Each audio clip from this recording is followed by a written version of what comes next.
Hello everyone, I'm going to do a quick video here for you showing you all the different components of my outdoor theater setup. I watched a lot of different YouTube videos when I was researching what I was going to build. Found a lot of great ideas, a lot of good things, but none of them were exactly what I needed for my situation. So since I got this complete and it's a little bit unique, I wanted to show everybody and make a video of what I've done here. So I guess to start with, I'm going to make a disclaimer. I own a small audio company, so I have some components that maybe you're not going to go out and buy specifically for an outdoor movie theater that you're doing in your own backyard. But since I already own a lot of different speakers and mixers and components and stuff like that, I went ahead and used them because I have them. But I'll go ahead and share with you everything that I've used just so you can see what it is. The screen is an 8-foot tall by 14-foot wide screen. And which is almost exactly a 16:9 ratio. So your normal broadcast HD shows, that's going to fill the full screen. If you're doing a widescreen movie, of course, you're going to have some unused on the top and on the bottom, which is just kind of normal. You pick a ratio and go with it. I'll show you more about the construction, but first I'll show you the projector and the Blu-ray player here. So projector, I've got an Epson Home Cinema 3000 projector. Fantastic projector for the money. I believe it's a 3000 lumen projector, and I've never really felt like that it lacked punch. This thing really does put out the watts, so that's great. It's 28 feet right now from the front of the projector to the screen, and at 28 feet, that's about as far back as I can go, zoomed out all the way, and it fills the screen from corner to corner, all four corners, at 28 feet back. So that's enough room. You can set all your chairs up in front and off to the sides, and everybody can kind of get in front of the projector. And with it up on a ladder, it's above everybody's heads if they're sitting down. So it works out great. Can't go any farther back than that or I will overshoot the screen. But I can go closer, of course, and open the lens up.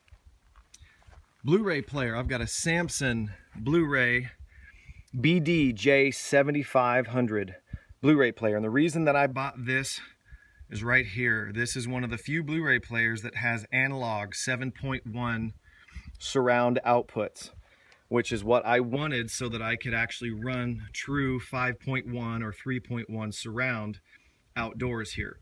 So there's an Oppo model that does this. This model from Samsung does this. This is last year's model. There may be a couple of more that do it, but this was the selling feature to me. So I go, of course, out of my main HDMI output into the projector, you know, for the video, and for the audio. To last night anyways, when we were watching our movie, I just went left, right, center, sub. I didn't use surround. We can do surround speakers here in our yard, but not much of a difference when you're outside of doing that. And it's a lot of setup and more speakers and everything else. But I can go straight with an RCA to XLR adapter out of the back of this unit. So the unit is doing the surround sound processing, the Blu-ray player is. Then I'm going down into my snake and then back up to all of the speakers and the mixer, which I'll take you through.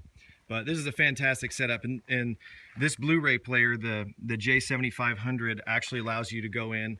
I'm sure it's not the only one, but I can go in and I can tell it the speakers are, you know, 20 feet to the left and the right of the center channel, and I can actually tell it exactly where the speakers are. And I figured it wouldn't let me stretch those parameters to this far, being an outdoor theater, but it let me put it in, and then it kind of processes and makes the surround sound adaptive for where your speakers are actually located. So great Blu-ray player. I'm really happy with that and how that's worked. So yeah, run the signal. The audio comes up here. So I've got a Mackie SWA1801. It's an 18-inch 900-watt subwoofer.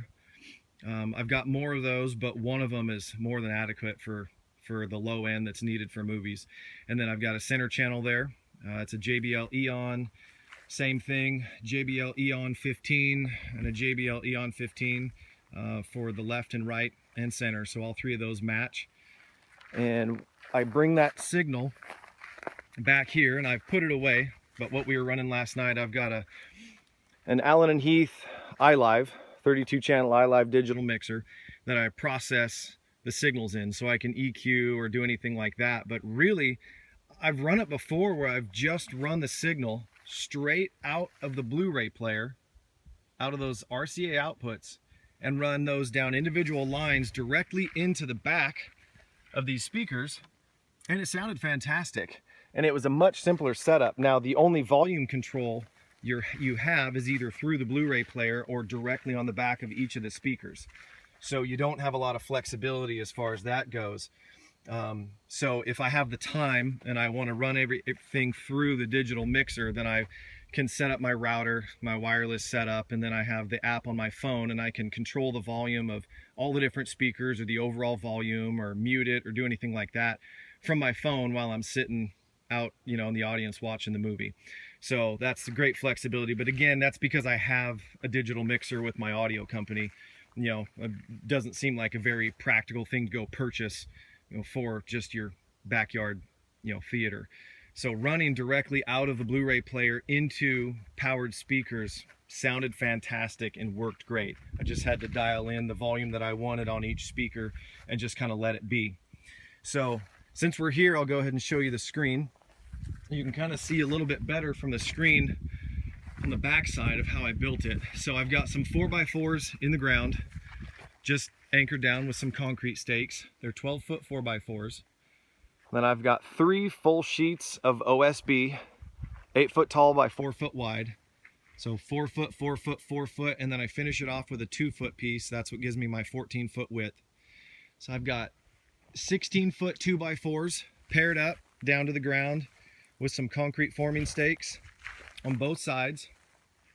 And then in tension, I've just got some straps going down. I've got a nice long, it's about 4 feet, concrete stake down into the ground.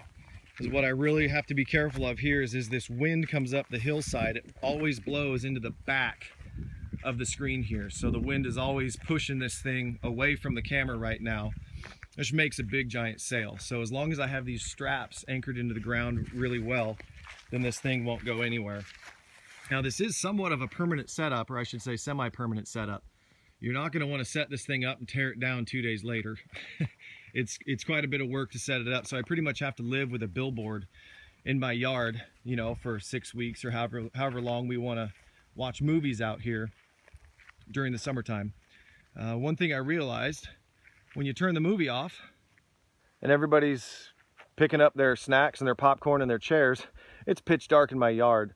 So I went ahead and just put a couple of shop lights up on top and put them on a switch so that when the movie's out, I can run over and flip the switch on, and then the light literally just diffuses off of the front of the screen, lights up the whole yard. It's nice. And then everybody can put away their chairs and pick up their drinks and treats and whatever else. On the front of the screen, I've got a piece of Carl's Blackout Cloth. It's the 16-foot by 9-foot Carl's Blackout Cloth. And of course that gave me enough to wrap my 8-foot by 14-foot screen. So when you stretch this out, you won't get every single tiny wrinkle pulled out of the cloth, but they're virtually invisible. You probably can't see them now at all. With the naked eye, you can see a few little creases on this, but at nighttime, when you've got your projector running, they're virtually gone. So you do have to put a fair amount of tension on it and stretch it when you're installing it. But I started at the top, and I've got staples about every 6 or 8 inches apart, all the way along the top, down the sides, and then across the bottom. And they hold just fine. This is the second summer using the same piece of blackout cloth. I was real careful when I took it down, kept it really clean. I took it down before the rainy season got here and folded it up and put it away when it was nice and dry, so that this year when we opened it up, it was perfectly clean. And I marked it along the edges with a Sharpie, those little dashed lines. I did that all the way around the border of this thing. I marked the corners, I marked the center line up on top, so that this year when I put it back up, I didn't have to realign everything. I just used the markings to show me exactly where I needed to stretch and how much I needed to stretch the screen in order to get it tight and not overstretch it. But it worked really well. And again, because of the wind on the hill, I can't just stretch a cloth or a screen across an empty frame, because the wind It's not windy here all the time, but we do get some big gusts of wind up our hill, and it would just rip, you know, a sheet or anything like that completely off of a frame. So that's why I had to fill it with the OSB panels, so that that takes the absorption of the wind and it doesn't transfer it into the cloth itself. So anyways, yeah, that's kind of the walk around of my setup. So like I said, I can run a 5.1 or a 7.1 if you want to put enough speakers out there out of the back of the Blu-ray player. But we watched a movie last summer and I didn't feel like setting up all the speakers, so we just did a 3.1 left, center, right subwoofer, and it sounded fantastic. Nobody missed the surround speakers. Of course, you know, when everybody's bringing lawn chairs and the neighbors are coming over and kids' friends and all that, everybody's just blown away, number one, by, you know, the sound quality of what's there and the size of the screen and the projector and everything. Nobody's complained about not having their rear channels on the surround sound mix. Oh, and the other plus side about this is both the Blu-ray player and the projector are 3D capable. So we've got a bunch of those Samsung 3D glasses that are about $20 at Best Buy, and we've just slowly bought a couple of them and bought a couple more and bought a couple more. And so between last year and this year, we've got 10 pair now. So now when kids' friends come over and watch a movie, we can actually, you know, watch a movie in 3D, which is pretty impressive on a screen this size. Everybody sit around at nighttime and watch a 3D movie is pretty fun. So anyways, yeah, that's what I've done for the screen and my outdoor home theater system here, like I said, which is a little bit different than maybe what you've seen in some of the other YouTube videos, but I wanted to show you what I've done.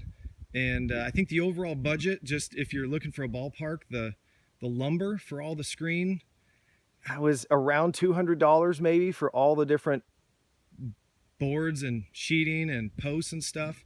The Carl's Blackout Cloth was within the realm of $80, give or take.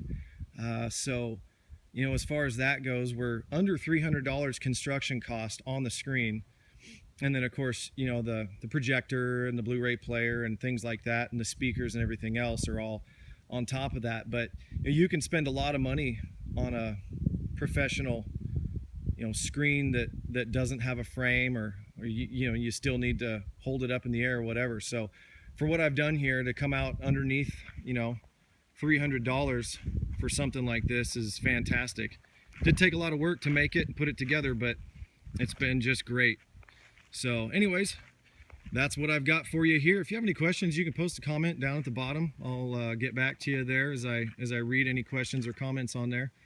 So all right, everybody, take care. Thanks.